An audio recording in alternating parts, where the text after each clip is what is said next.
सिवनी जिले में लगभग 100 करोड़ के शासकीय निर्माण कार्यों की जांच के लिए एक जांच टीम बनाई गई है, जो कि मंडला और सिवनी के अधिकारी और कर्मचारियों की संयुक्त टीम है।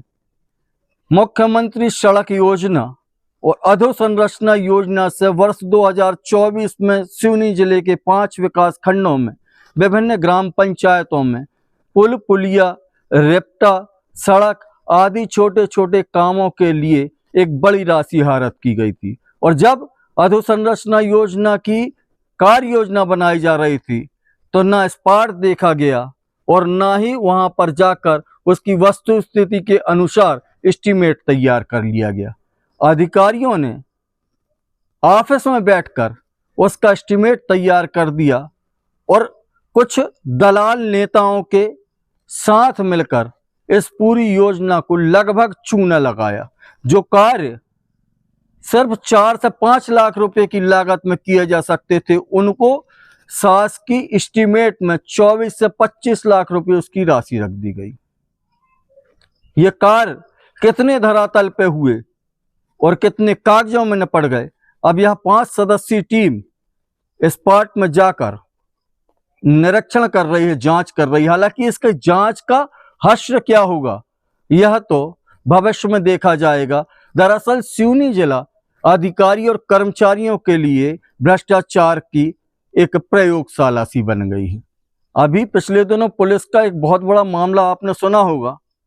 1 करोड़ 45 लाख रुपए की खुली लूट पुलिस के बड़े अधिकारियों ने की, जिसमें 10 पुलिसकर्मी सस्पेंड हो गए। अमूमन हर विभाग में शासकीय तौर पर भ्रष्टाचार इस तरह से हावी है जिनके ऊपर लगाम लगाने वाला कोई नहीं है। अभी यह जो अधोसंरचना योजना की जांच चल रही है, लगभग 100 करोड़ की लागत से ये काम हुए थे और ये काम अगर वस्तु स्थिति में इनकी जांच सही तरीके से कर ली जाए तो पुल और पुलियों के नीचे बुलडोजर भर के उस काम की इतिश्री कर दी गई। काफी निम्न स्तर के कार्य किए गए और यह जो कार्य किए गए वो नेतानुमा लोगों के द्वारा किए गए। हालांकि इसकी निर्माण एजेंसी ग्राम पंचायत थी, पर नेताजी के दबाव के आगे सब फीका पड़ गया और जब नेताजी ने काम किया तो आपसी गुटबाजी का ही यह नतीजा है। भारतीय जनता पार्टी की गुटबाजी अब सड़क पर आ गई है। शायद इसीलिए इस काम की लगातार भारतीय जनता पार्टी के नेताओं ने जो सत्ता में हैं उन्होंने इसकी शिकायत की और शिकायत होने के बाद इसकी जांच चालू हो गई। मंडला संसदीय क्षेत्र भारतीय जनता पार्टी के सांसद फग्गन सिंह का प्रभाव वाला इलाका कहलाता है और ऐसा सुना जाता है कि जितने भी ये कार्य हुए हैं सांसद जी के लग्गू पग्गुओं ने ही किए हैं। और यह बात कहने से मुझे बिल्कुल गुरेज नहीं है, क्योंकि लगातार समाचार पत्रों में, लगातार अखबारों में, टीवी में जो समाचार आए अधोसंरचना और मुख्यमंत्री सड़क योजना को लेकर, वह इसी के इर्द गिर्द घूमता नजर आया। और आज जो जांच चल रही है, हालांकि इस जांच पर भी संदेह इसलिए हो रहा है क्योंकि अब तक भ्रष्टाचार की जितनी भी सिवनी जिले में जांच हुई उसमें कोई भी अधिकारी, कोई भी कर्मचारी दोषी पाया नहीं गया और दोषी पाया भी गया तो उन्हें उपकृत कर दिया गया, यहां से हटाकर उन्हें अन्यत्र शिफ्ट कर दिया गया। आपको याद होगा 2024 में सहायक मंत्री आरईएस राहुल रोकड़े लखनऊ में पदस्थ थे। इसके पहले वे घनसौर में पदस्थ थे राहुल रोकड़े, जो इस भ्रष्टाचार में पूरे जिले में एक तरह से अनधिकृत रूप से हेड के रूप में काम करते रहे। पूरे सिवनी जिले के छपारा हो, बरघाट हो, क्योलारी हो, घनसौर हो, लखनऊ हो, जहां भी इस योजना के काम चले वहां इस अधिकारी का दखल देखा गया। लखनऊ में पदस्थ रहते हुए इन पर काफी आर्थिक अनियमितता के आरोप लगाए लोगों ने। और अगर प्रशासनिक कार्यवाही की बात करें, कार्यप्रणाली की बात करें, तो राहुल रोकड़े घनसौर में पदस्थ थे एसडीओ के रूप में। रोजगार गारंटी योजना के तहत इन पर आर्थिक अनियमितताओं के आरोप लगे, आहरण के आरोप लगे।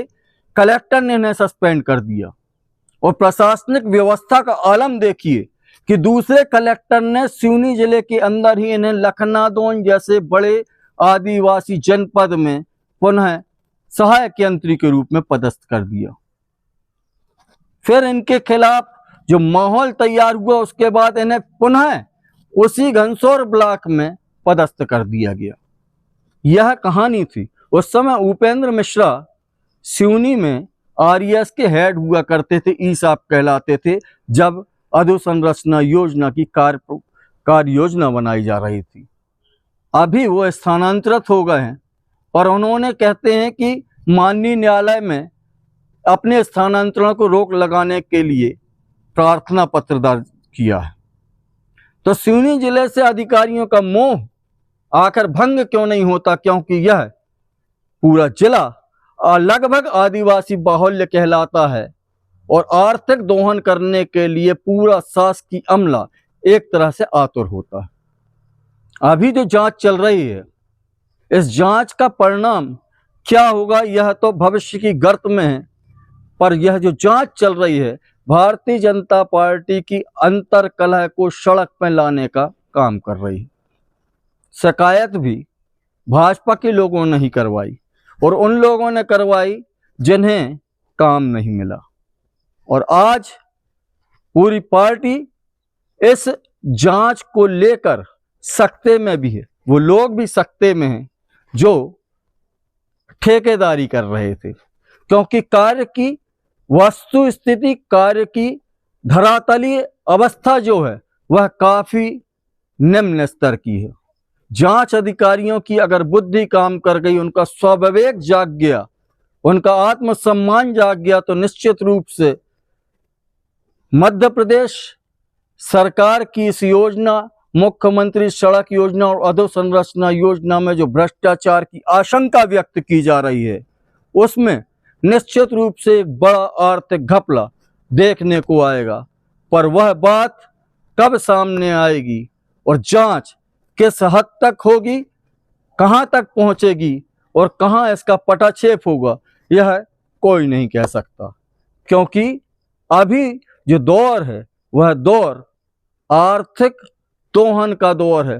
शासकीय मिशनरी पूरी तरह से इस क्षेत्र का आर्थिक दोहन करने में लगी हुई है, और यह जो जांच एजेंसियों में 5 अधिकारी कर्मचारियों को शामिल किया गया है, इनका आत्मविवेक, इनका आत्मसम्मान कितना जागृत होता है यह तो इस जांच के बाद पता ही चल जाएगा। पर एक बड़ी योजना में घोटाला हुआ है, इसकी शिकायत हुई है और जांच भी चल रही है।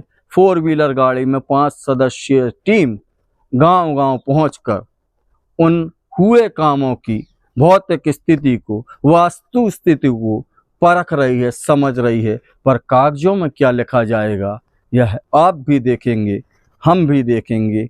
अधोसंरचना योजना और मुख्यमंत्री सड़क योजना के आर्थिक घपले का सच हम आपको समय समय पर बताते रहेंगे। फिलहाल इस अपडेट में इतना ही। नमस्कार।